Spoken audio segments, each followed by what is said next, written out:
Speaking of makapal ang muka, diretsahan po nating sasabihin yan, makakapal ang mukha nitong mga nasa SMNI ano mga bossing. Biruin mo mga boss, ang sinisigaw nila doon sa SMNI, mga kababayan, ipatawag si PBBM, no, at si Maricel Soriano, mga kababayan, sa Senado. Ay, pinapatawag lang naman sa Senado. Mark, bakit mo naman sasabihang makakapal ang mukha nyo? No? Mga boss, chief amo, sir, ang tunay na nagtatago, yung amo nila, si Kibuloy. Ano po, mga boss? Ang tunay na kailangan humarap sa Senado, yung amo nila, si Kibuloy. Oh, bakit ano kayo doon? Tamemi kayo doon, SMNI. Ano po? At eto, nagawa-gawa lang, peking dokumento na tinatawag nyo, kayo lang ang tumatawag ng PIDEA leaks dyan tsaka yung mga DDS. No? Pinasinungalingan na nga ng PIDEA yan. Biruin nyo ahensya ng gobyerno, PIDEA ang nagsabi, wala kaming ganyan dokumento at hindi yan totoo, pero kayo ipinipilit nyo. Makakapal ang mukha nyo dyan, no? Nagtuturo kayo na kung sino yung gusto nyo ipatawag, si Kibuloy, ano, nangyari? Wala na, tago na. Yun dapat ang kalampagin ninyo. Ay, grabe kayo Nahahalata kayo ng taong bayan, SMNI. No? Na talagang gusto nyo lang talagang pabagsakin ang gobyerno ng Pilipinas. Para ano? Para magpresidente si Kibuloy? Para ano mga kababayan? Siguro po akala nila kapag ka napabagsak nila ang gobyerno ng Pilipinas o napabagsak nila si PBBM, mga bossing, wala na. Tapos na yung kaso ni Kibuloy. Si Kibuloy ang tawagin nyo dyan sa Senado dahil matagal nang ipinapatawag si Kibuloy. Ano? Badoy, patawag mo si Kibuloy. Oh, pinapatawag yan sa Senado. Roque, patawag mo si Kibuloy. Pinapatawag yung boss niya sa Senado. Oh, Ka Eric, ano? Nangyari sa iyo? Patawag mo si Kibuloy. 'Di ba kayo diyan sa SMNI?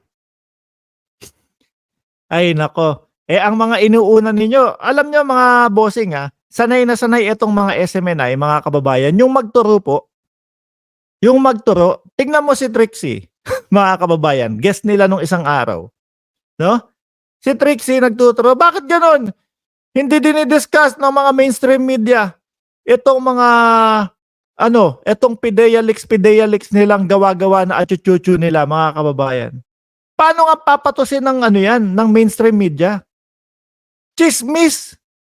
Hindi naman ganun kababa ang kalidad ng mga mainstream media na pumato sa mga chismis na kagaya po nila, mga bossing. Mga host pa lang po, mga boss, tingnan mo naman yung kalidad ng kanilang mga host. Ilalaban mo ba yan doon sa mga host na Mel Chanco? Ilalaban mo ba yan doon sa yumaong Mike Enriquez? Oh. Meron nga po silang natitira dati na maayos-ayos na host kaso, kinokontrol nila. Iyon po sa katauhan ni Mike Abe. Kinokontrol nila nilayasan sila. yun na lang po yung natitira na maayos-ayos nilang host, mga kababayan. Kinontrol pa nila. Ano, kailangan kung ano yung gusto nung nagtatago na si Kibuloy, mga bossing, yun dapat ang sasabihin ni Mike Abe. Akalain nyo yun, tapos ang kakapal ng muka magsabi na ang ating Pangulo, ano daw po, diktador daw po, mga kababayan. Mano ba namang sigaw nyo muna, Kibuloy, lumabas ka, harapin mo yung Senado. Dapat nauna yun, di ba? Dahil unang-una, ang tagal nang pinapatawag si Kibuloy. Pangalawa, nagtatago na. May mga kaso na, may kaso sa Pasig, at yung isa sa Davao, nire-request na ng Department of Justice na ilipat sa Pasig. Dahil syempre, naiintindihan po naman po natin, mga kababayan, yung Department of Justice na ilipat sa Pasig para walang agam-agam o walang iniisip. Tama ba yung word ko na agam-agam? No, o walang iniisip na home court advantage nyo yan 'Di po ba? Home court advantage yan, ilipat yan sa ano, sa Pasig. Mukhang hindi na din lilitaw itong si Kibuloy. O tingnan niyo nga yun, bakit tahimik kayo dun kay Kibuloy? Hindi niyo ibinabalita. Yun ang katotohanan, ha? Yun ang katotohanan na may mga nakasampang kaso kay Kibuloy at pinapatawag siya sa Senado at hindi dumadating, hindi pumupunta. Tapos etong walang kakwenta-kwenta na tsismis ni Maharlika, gusto niya ipatawag si Maricel, ipatawag si PBBM. Oh, ganyan kakapal ang mukha ninyo, 'di ba? Siguro mga kababayan sa susunod na araw, ime-message na ako niyang mga 'yan. "Uy Mark, bakit mo sinasabi yung ganito?" Makapal naman talaga mukha nila mga bossing, 'di ba? Matigas naman po talaga ang mukha na magpatawag ng presidente ukol-ukol po doon sa tsismis-tsismisan. Pero yung ano, pinaghahanap po ng batas mga kababayan, hindi nila ibinabalita at hindi nila mapalitaw, mga bossing. Sabi, "Wag mong babanatan si Trixie," sabi ni Flavin. Bakit naman po, 'no? Ngayon naghahanap sila ng kakampi. Bakit ang mainstream media, tahimik dito? Kasi hindi pumapatol sa tsismis ang mga mainstream media. Yang ano niyo, yung channel niyo na SMNI, o yan, malapit ng matanggalan matapos din yung ano ninyo, 'di ba, prangkisa. So malapit na kayong maging vlogger na lang din. So yun, maiintindihan namin mga kababayan na kung pumapatol kayo sa tsismis-tsismis, okey lang yon kasi vlogger na lang kayo. Gano'n naman po yun, 'di ba? Kaya wag na wag niyong iboboto ang mga Duterte, sabi ni Jovito. Ayan. Lahat ng kumakanlong kay Kanor dapat ay totoo po yan, Sir Edhari. 100% po yan. At nasa batas po natin yan. Sabi ni Ken San Juan T, wala, umakyat na sa langit. Binuksan na ang doorbell na ano tawag doon? Doorbell na diamante. Sabi ng ano, wala kayong madadala sa langit. Wala kayong lahat ng kayamanan nyo na pinaghirapan nyo dito sa lupa, mga pera, mga alahas, kahit ano, wala kayong madadala sa langit. Ibang klase si Kibuloy, mga kababayan. Yung doorknob na ibaon sa langit. With diamond pa, mga bossing. Sabi ni Jorge Edralin, alam mo na scripted. Wag na iboto ang mga yan. Makapal naman talaga. Sinabi na fake yung ebidensya, pero gusto pang patawag si PBBM na busy. Correct. Pero si Kibuloy, di nila mapalitaw. Nakakagigil. Ano? Di bali sana mga boss kung ano kung walang Kibuloy na ipinapatawag dati sa sa Senado Selective, very selective po sila mga kababayan. Kapag po malalagay sa alanganin sila, hindi naniniwala sa Senado. Pero po, kapag yung papabor doon sa mga paninira nila, ay, magaling ang Senado. Ano ba yan? SMNI, ano ba yan? Nangyari sa inyo? Ano?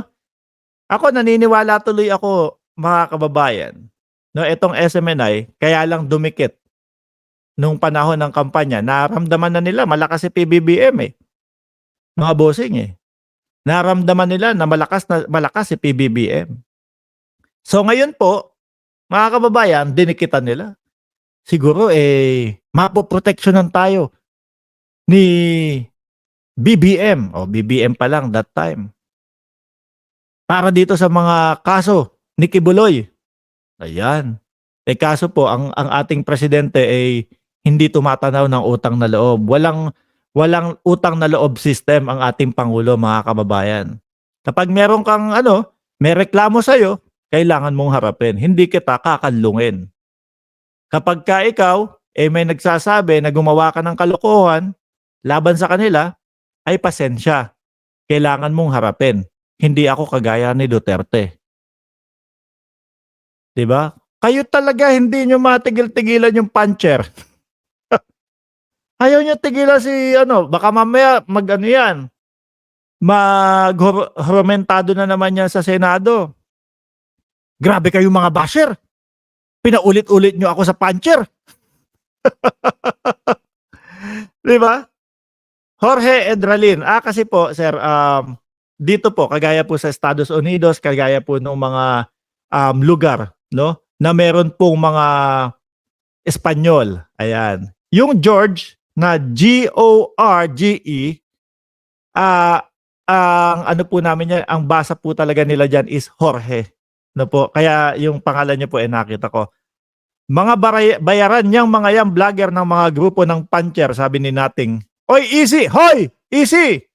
Nandiyan ka na pala. No? Kasabwat naman ni Senator Bato, sina Maharlika at Morales, magaling nga silang magdrama. Bobo lang maniniwala sa kanila. Correct? Ayun. Di po ba? Kayo po, naniniwala kayo mga kababayan? Makakapal ang mukha nitong mga to? Na magsigawan, pagsigawan na ano? Papuntahin ang Pangulo sa Senado. O, di ba? Tapos ano po yung dahilan kung bakit papupuntahin daw po yung Pangulo sa Senado na busy sa kanyang trabaho? Kasi po may chismis, may dokumentong peke, mga kababayan. Kaya papuntahin. Di po ba? Kapag kasi Kibuloy, ay nako, muro-muro na lang yung Senado na yan. Kaya dapat hindi pumunta si Kibuloy. Kapag sa paninira nila, magiging positibo sa paninira nila, ay dapat lang papuntahin si PBBM diyan sa Senado. Ibang klase po itong mga tao na ito, mga kababayan.